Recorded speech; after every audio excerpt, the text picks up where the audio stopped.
আসসালামু আলাইকুম।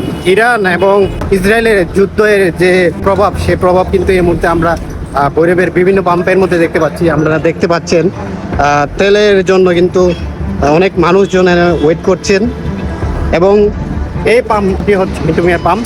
এই পাম্পের মধ্যে 100 টাকার তেলের বেশি দেয় না। আমরা দেখছি যে 100 টাকার তেল নেওয়ার জন্য কিন্তু অনেক মানুষ ভিড় জমাচ্ছেন। মোটামুটি কম সেরে গেছে।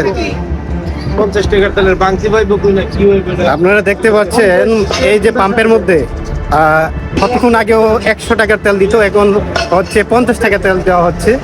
আর সেই তেল নেওয়ার জন্য কিন্তু এখানে অনেক মানুষ ভিড় জমাচ্ছেন, আপনারা দেখতে পাচ্ছেন। এই চলে নাও নাইলে বাবু গরম আমার কথা।